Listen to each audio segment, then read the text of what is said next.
Why do we often wait until the last minute to start working, only to find ourselves hyper-focused just in time to finish everything? And why do some people say they work better under pressure, while others completely shut down? The truth lies in a fascinating relationship between stress and performance, a relationship that can either help you reach your full potential or push you into complete burnout. At the heart of this paradox is something called the Yerkes-Dodson Law, a psychological principle discovered over a century ago that still shapes how we work today. In 1908, psychologists Robert Yerkes and John Dodson conducted experiments to understand how stress affects problem solving. What they found is surprisingly simple. Too little stress leads to boredom and distraction, while too much stress leads to panic and dysfunction. The key to peak performance lies somewhere in the middle, a sweet spot where a moderate level of stress actually sharpens our focus and boosts productivity. This inverted U-shaped curve describes how pressure can help or hurt us, depending on how much we're experiencing. When stress is in that ideal range, it acts as a natural performance enhancer. Your brain releases adrenaline and cortisol, activating your sympathetic nervous system, the same system responsible for fight or flight responses. Your heart rate increases, your senses sharpen, and irrelevant distractions start to fade into the background. You enter a zone of alertness, fully immersed in the task. That's why tight deadlines can sometimes feel exciting or even motivating. They force the brain to switch into high gear. This is also why so many people say they can only get things done under pressure. It's not just a habit. It's a neurological shift.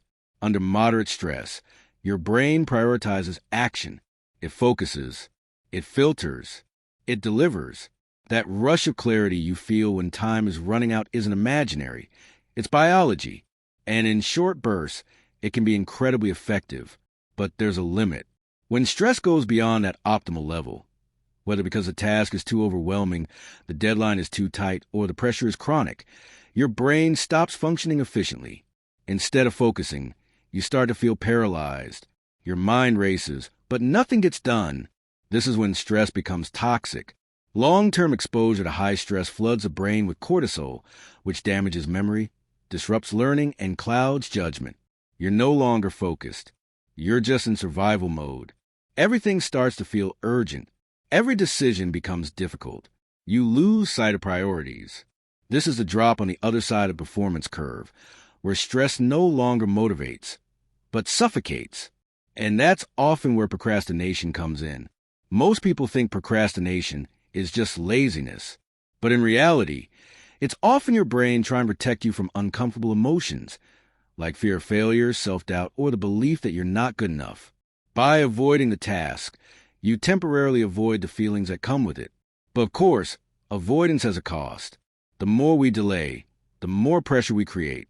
And eventually, the deadline becomes unavoidable. The stress spikes. And that's when we suddenly find the energy to begin. This last-minute rush is rarely efficient, but it's often the only time we feel focused. So we repeat the cycle. Delay, stress, panic, produce. Again and again. It works until it doesn't. Even worse, we often trick ourselves into believing we're being productive when we're not. This is called false productivity. It happens when we spend hours doing low-effort tasks, organizing files, checking emails, scrolling through resources, while avoiding the one task that truly matters. Because these smaller tasks feel busy, we assume we're working. But in truth, we're avoiding. And because we're under pressure, that busyness feels justified. We confuse motion with progress. But motion is easy. Progress is hard. So how do we escape this cycle and work with stress instead of against it? First, we need to recognize that stress is not the enemy. It's a tool, one that needs to be handled carefully.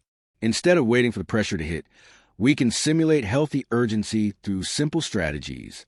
Breaking large tasks into smaller, actionable pieces helps reduce overwhelm and gives the brain quick wins.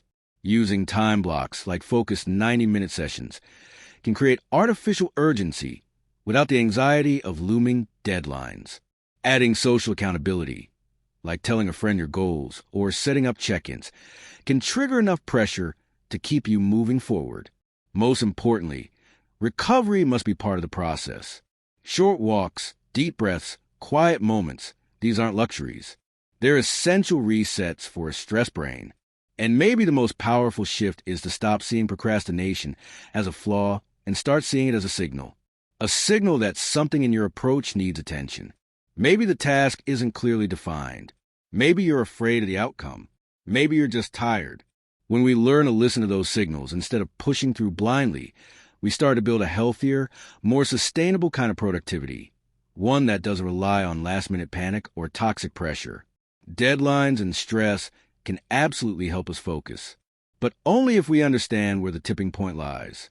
Beyond that, they become distractions in disguise.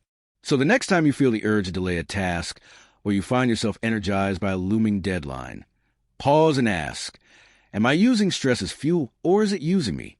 Thanks for watching. If you found this video helpful, make sure to like, subscribe, and share it with someone who needs to hear this. Remember, your best work doesn't have to come from panic. Sometimes, the smartest way to be productive is to slow down, breathe, and focus with intention. See you in the next one.